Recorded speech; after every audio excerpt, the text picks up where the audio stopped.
Точки проживания татар на карте мира разбросаны словно узоры на женском колфаке. Народ, рассыпанный по земле, вновь по традиции собирается в Казани.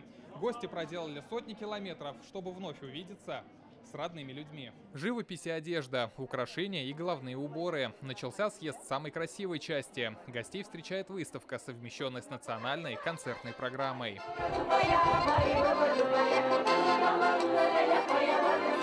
Оренбургские мастерицы привезли пуховые платки. Вот уже 4 поколения семья Альбины Абсалямовой передает секрет создания татарских шалей. Мы единственная фабрика в России, оренбургские пуховницы, у которых полный цикл производства, от козы до готового изделия. Поэтому соблюдаются все технологии, которые давно забыты и, конечно же, более современные. Елдыс Мухамадиева из Мамадыша научит любую вписать национальное в повседневное. Уже много лет женщина создает подушки с татарским колоритом. Наш татарский народ, он любил вышивать, женщины вышивали, они украшали свой дом, и многие вышивали именно тамбурной вышивкой. Здесь я вот цвета не любили, здесь я в основном изобразила полевые цветы. На съезд приехали больше 500 женщин-делегатов из полсотни регионов России и 11 стран. У нас очень большая диаспора, Сабантуй, праздник Сабантуй справляем, также разные встречи, пикники делаем. Завязать знакомство с кем-то, чтобы потом можно было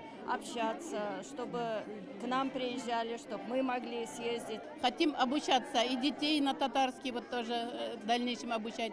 С этой целью и приехали. Эти вопросы в центре внимания и на пленарном заседании. В зале общественники, артисты, деятели культуры обсуждают, как укрепить национальное самосознание.